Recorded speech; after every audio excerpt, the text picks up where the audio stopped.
Fabrice Muamba, midfielder for Bolton Wanderers, was forced to give up football following his cardiac arrest in 2012. For Billericay cyclist Tim Butt, a similar tragedy ended his dream.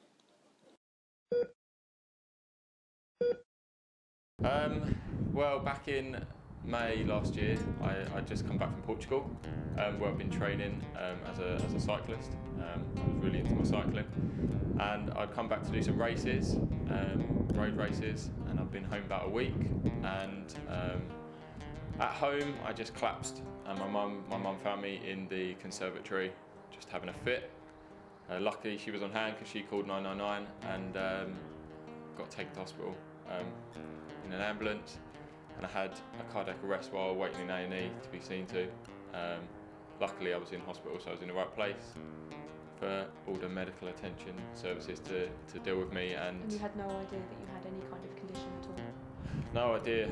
I'd never had any fainting, any blackouts, any inkling that I had anything wrong with me. I've been sort of sporty all my life, fit.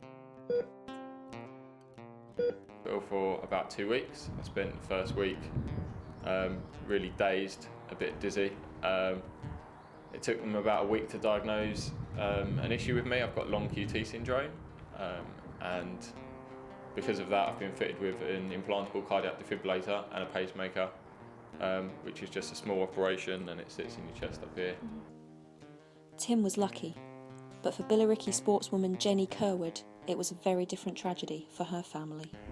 Jenny Kerwood was a 22-year-old girl from Billericay, and she played for Hutton Ladies Football Club, and unfortunately a couple of years ago she collapsed while training or shortly after training, and unfortunately didn't recover.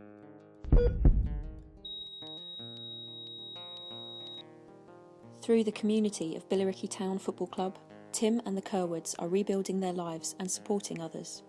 Coming out of hospital, I wanted to be proactive. I've got a good relationship with Billericay Town Football Club, and there was a scheme that the FA, the British Heart Foundation, were doing, joint, that was going to raise money for a defibrillator. So the club had to put in a third as well, and basically I wanted to raise that money to purchase a defibrillator, which we've now done, and it was a really successful day down here.